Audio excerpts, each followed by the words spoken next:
Ladies and gentlemen, boys and girls, welcome to the Hyperion Hub, your meeting place for all things Disney. Now your hosts. Hello and welcome to the Hyperion Hub. I'm John Alois, joined by Sean Degenhart. Hey, howdy, hey. And John Redling-Schaefer. Hello there. This week, John has our Disney views. Take it away, John. Well, thanks, John. And honestly, I can't take credit for this one. We absolutely love it when our listeners write in and suggest whether it be show ideas or topics for discussion. And I really want to thank Steve Spain, a former guest of our show, for submitting what could be controversial or at least some good fodder between us here. Guys, Steve asked us this. If they decided to replace or change any attraction at Disneyland or the Magic Kingdom, what change or replacement would just anger you to no end? What do you think? Based on past experience, I'm going to go with Tiki Room for $500. Oh, that's good. Mm-hmm. That's good. I don't know if I can top that one. I am not a big fan of the changes that took place at It's a Small World in Disneyland.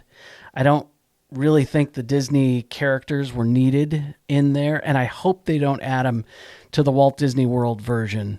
The thing that I wouldn't want to see ever leave again would be the subs in Disneyland. I think it's such a unique attraction. I'm fine if they change it. In fact, for the most part, I'm fine if a lot of attractions change. I called that kind of evolution. I'm fine with what went on with Pirates and things like that. But I don't like to see things taken out or removed without something better or equal being put in its place. And I think some of those legacy attractions, that's what I would call them, that, Walt had his fingerprints on, like Tiki Room and It's a Small World. I think those you can almost set apart from all the other attractions and just kind of, put them, they can evolve. You can add some things to them through the years, but I think, those deserve just a special place and a do not touch sign. And I think even if you switch gears to Florida, when Toad went away, that was a big deal. But even those classic untouchables that we're calling them, now with Splash Mountain getting the Tiana overlay with, various political and other issues at play, I still agree with you, though, Sean, that, Big Thunder Mountain, things like that, you touch that, you're being silly. Personally, this is purely memories when my children were so young. We weren't, all about the intense rides. If they touch Barnstormer, I'm going to be mad. And it's selfish. Some people would go, well, that's a lame ride. Why would you say that? It's because that whole area, just fond memories of running back there because nobody else was going back there, and we could ride that thing 3 or 4 times in a row. And I suppose you could overlay it, but if it's not Goofy screaming as you go over that first drop, it's just not going to be the same. What if they lengthened it and made it, 45 seconds? All right. Now, for those of us that don't like our stomachs in our throats, the 12 to 15 second ride is okay. But yes, I would allow it with some expansion. That's okay. I'll add another one, the train station. Just the whole entry point to the parks. Yeah. And I know with the Tron construction over in that area I was just talking about, I think they've obviously considered that, but any big changes there, that's another one that, like you say, Sean, is just kind of untouchable. That's got direct legacy with even the names of the engines themselves to Disney family members. So a big thank you to Steve Spain for writing that request in. I also asked him what his untouchables would be, and he said if they do anything with the castles, he'll flip. And I'm pretty sure that the castles are untouchable for the most part. No birthday cake. Other than color schemes.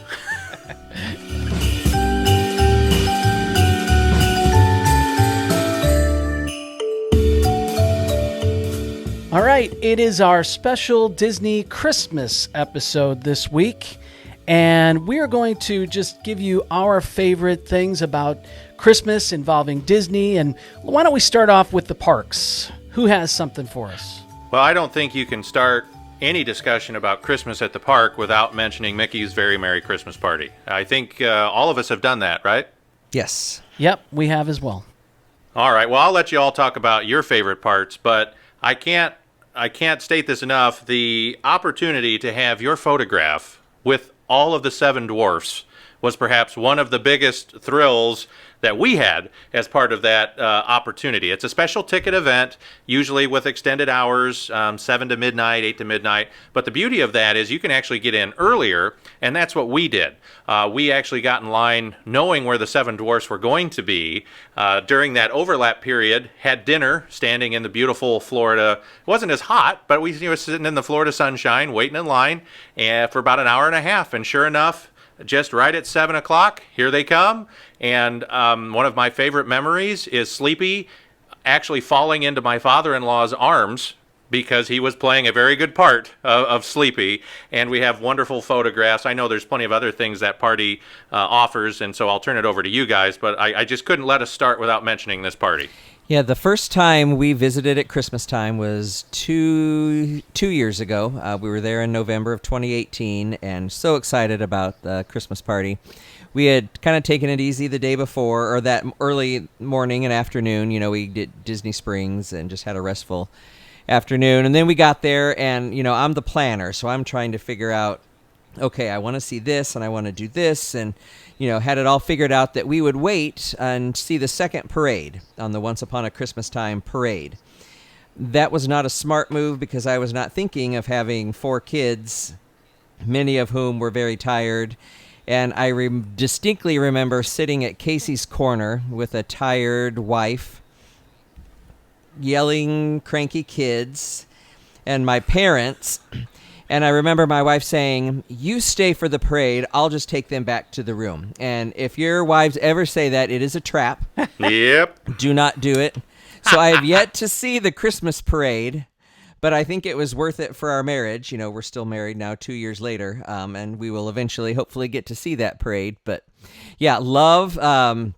Obviously, and I watched it online, so it wasn't that big of a deal. But great, love that parade. I'm sure you got to see the snow coming down on Main Street. Yes, and Holiday Wishes, the fireworks show, and the free cookies. The girls love the free cookies, and just, I mean, you basically have the park to yourself with some of those attractions. And next time I want to focus on maybe some of the characters and, you know, doing that as well. Yeah, some hard to find characters as well. But the hot chocolate, the Jingle Cruise, which is fun, an overlay to the Jungle Cruise, where the skippers tell holiday jokes. So yeah, a great time, and it's one of a truly magical moment. Especially, you know, you're in the middle of Central Florida, and here comes the snow and the bells and music. Perfect. And the decorations. I mean, even aside from the party, I mean, it's, you know, when you feel like you're home when you walk into Magic Kingdom, this is really going home for Christmas. I mean, just beautiful. And you could say that about all 4 of the parks, obviously some to a lesser degree, but I mean, just enormous Christmas trees and just beautiful wreaths here and there, and even the music changes, you know, into the festive holiday, you know, as you just walk around.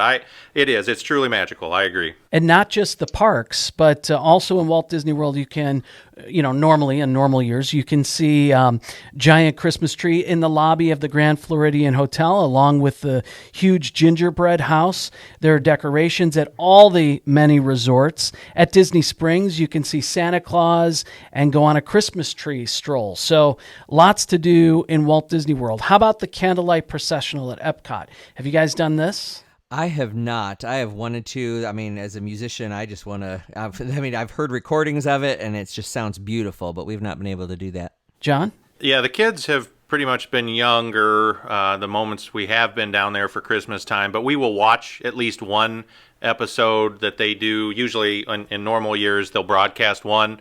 If it's my wife's choice, it's Neil Patrick Harris. She, you know, goes way back with Doogie Howser as a heartthrob. But it has to be amazing in person. It just has to be. I think he's done the Christmas Story more than anyone else. It's at the America Gardens Theater. A mass choir along with a 50-piece live orchestra perform Christmas carols, and it includes the Christmas Story, as we said. The year that we went, we got to see David Ogden Stiers from MASH. Wow. Also, he was the voice of Governor Radcliffe in Pocahontas. And He's from Peoria, Illinois, which That's is not right. far from here. Yeah. And don't forget Cogsworth. Yes, he was Cogsworth. True. Over in Disneyland, they have wonderful decorations throughout the park as well, including Sleeping Beauty Castle, which has snow-capped turrets in the middle of Southern California. Go figure. Nightmare Before Christmas Haunted Mansion Holiday Overlay. We talked about that during the Halloween show. It's a Small World overlay.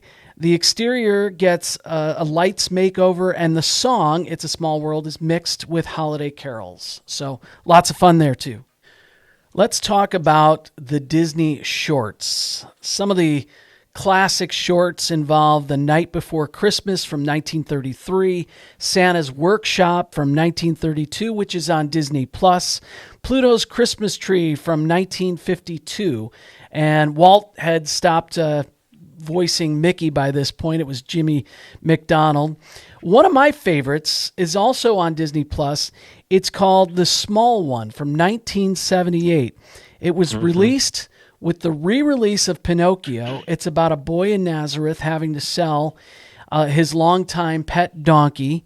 It's a very sweet film. It's directed by Don Bluth, who worked on Robin Hood, Winnie the Pooh, and Tigger 2, The Rescuers, and Pete's Dragon. Eventually, he left Disney to start his own studio where he created The Secret of NIMH. He would go on to direct American Tail and Land Before Time. But The Small One, it's about 25 minutes. It's really, really well done. You can see and tell a Don Bluth film when you're watching it, especially those ones from the 70s and early 80s. That's one of my favorites. I remember seeing it for the first time. It was like, I think Disney Channel had like a free preview over Christmas. And, we always spent the night at my grandparents' house. So I was up early and that was on there and I was just captivated by it. Beautiful score. Cry every time you watch it. My wife doesn't let us watch it when she's around. Great Disney stable of voices like Olin Soul, who was the voice of Batman in the Super Friends cartoons, and of course Hal Smith. Just wonderful, rich Disney voices. Wow, that's great. Sidebar, Olin Soul. Every time I hear that high-pitched voice, let's go, Robin. It was just so... I think he came from the Filmation days, and then he moved on to, Super Friends. So. Well, and he was also the hotel manager in the Andy Griffith Show and the choir director. Didn't realize that. Yeah. That's great. Well, you mentioned Disney Plus, John, and honestly, they're doing a tremendous job of bringing even more contemporary classics out there. My sons and I were at home a couple of weekends ago, and I'll admit it, we did watch all three of the Home Alones, and they're out there right now. One is great. Two, all right, we can do this again. Whew, 3 is a stretch, but we did. We powered through, and we got through them. So I'm glad Disney Plus, in addition to the classics, and they do this pretty well, are bringing more of the contemporaries, especially those that I remember watching as a child and sharing that with my children. Disney Plus is even bringing out new content, which I'm sure they're going to do for years to come, for whether it be about fairy godmothers or the holidays themselves. I think we're going to see some really neat stuff this year and into the future. Yeah. We really like the 2 Prep and Landing shorts. I mean, they're about 20, 25 minutes. Those are great. Mickey's Once and Mickey's Twice Upon a Christmas, kind of the collection of shorts. Those are a lot of fun, too. I like the first one. It's hand-drawn animation. I thought the second one was fine, but that first one, there's a lot of really good humor in there, and the second one seemed to skew a little more towards a younger audience, but it was CG animation. They're both fun, though. Absolutely. And speaking of sense of humor, we watched Babes in Toyland, 1961, Annette Funicello, Tommy Sands, Ray Bolger. That is a great movie. John, you're shaking your head. It is hilarious. There are so many funny things in there. You don't like Babes in Toyland? Okay, so I love Annette Funicello. Ed Wynn, classic. I thought the last 15 minutes are spectacular. That stop motion animation with the toy soldiers. It's just a little too weird for me overall. But that whole opening number when Mother Goose comes out, with Sylvester the Goose, and the curtain opens up on that set. I mean, I was going crazy as a child thinking, I want to build this set. I want to do a show. I want to live in that set. And I think that had an impact on me now doing concerts and shows. But just that whole opening number inviting you into the fairy tale world was great. And the toy soldiers would go on to be in every Christmas Disney parade ever since. So yeah, heavily utilized. And there's some funny lines in there. You know, you maybe even geared more toward adults, but I mean, there's just some funny stuff. I'll rewatch it. How about that?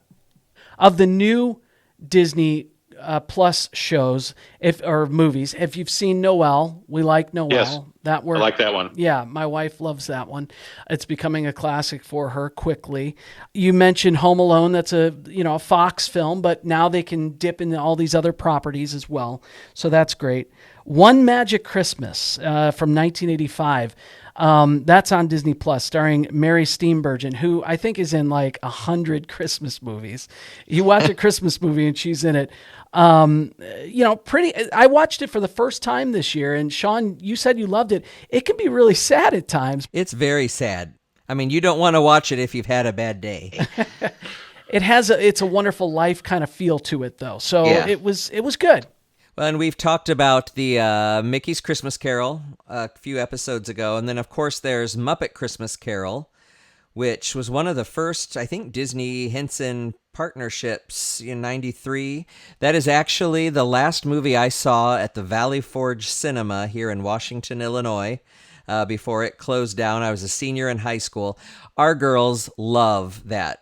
Even our 4-year-old quotes it all the time, and we've probably watched it 5 or 6 times already.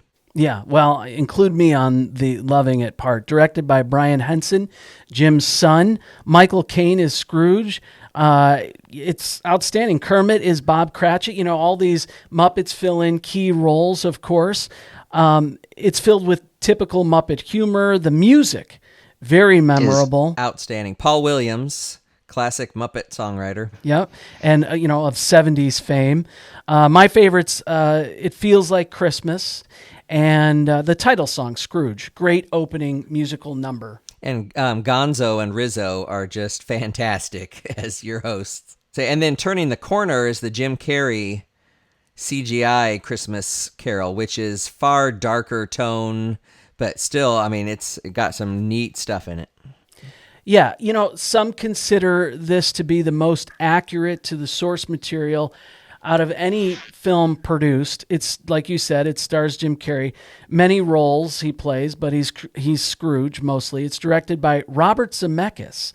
So it's very well done. A little scary, as you say, but done well. Unfortunately, it's that motion capture animation, and I think a lot of people felt it was just a little bit too creepy. I enjoy it, though. It had a tremendous song as well, God Bless Us Everyone by Andrea Bocelli. That's on our playlist. Mm-hmm.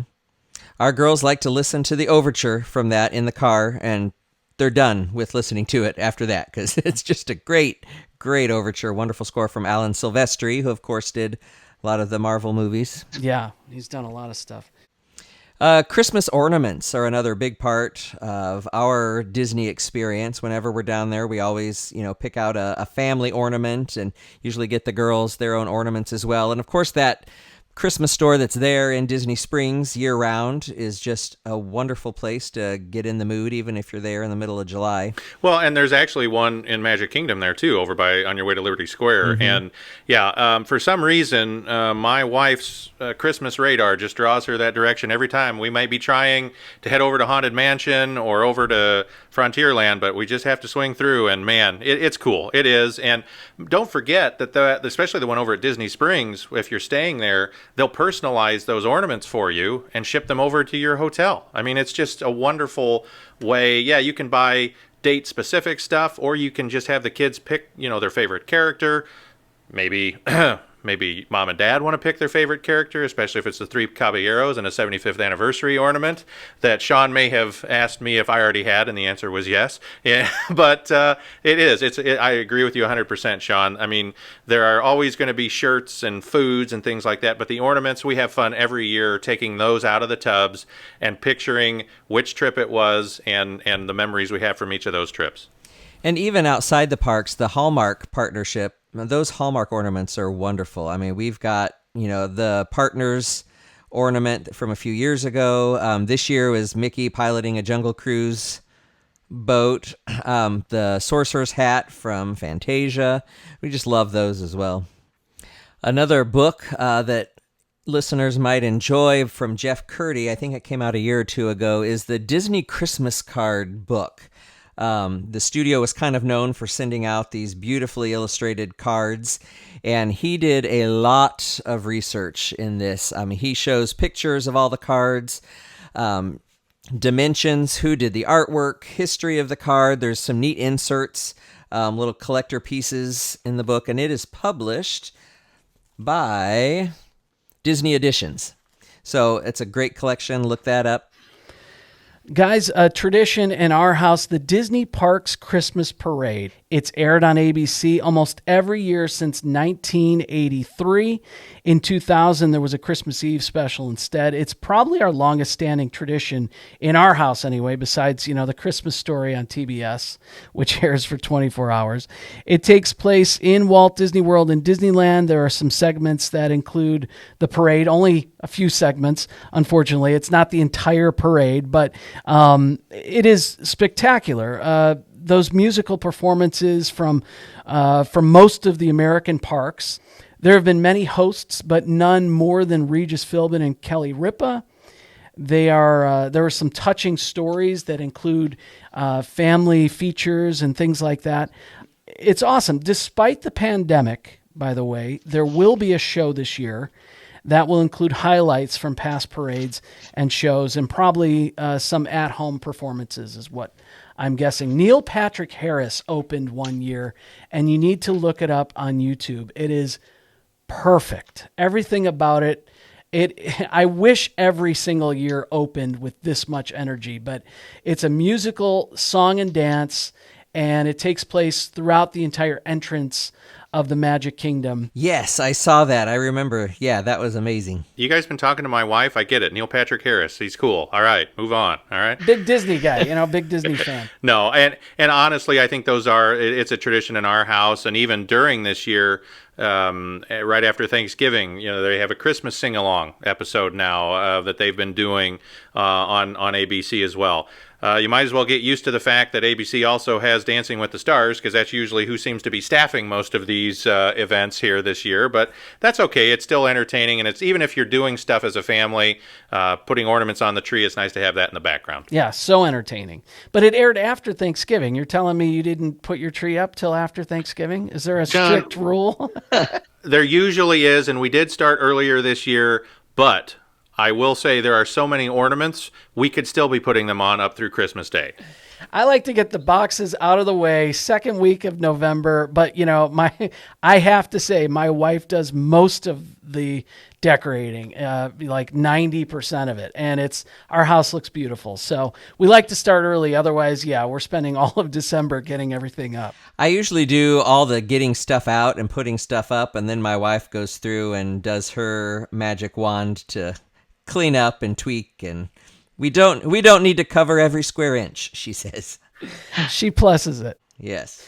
Well, what did we miss? Let us know on Facebook on our page, or you can tweet us at Hub Hyperion.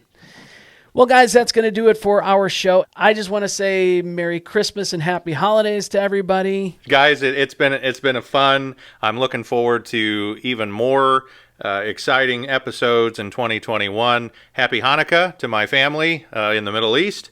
And guys, be safe, be merry, and we'll see you all soon. Yes, it has been a joy, and I hope next year we can actually get together and record the Hyperion Hub in person. That would be wonderful. We did that, 2 or 3 times, and have been Zooming ever since. So thank you all for listening. Hope you have a Merry Christmas, and as Tiny Tim said, God bless us, everyone. Well, that's well said, Sean. Thank you guys for listening. We truly, truly appreciate all the messages and encouragement that we've received throughout this entire year. This podcast is so much fun for us. Next week, one more show. We're going to look back at 2020. Have a great week, everybody. We're glad you could join us. We'd love to hear from you. You can email or send us a recorded audio message at podcast@thehyperionhub.com. Find us on social media on Facebook, Instagram, and Twitter. The Hyperion Hub is not affiliated with the Walt Disney Company or its subsidiaries. We'll meet you next time at the Hyperion Hub.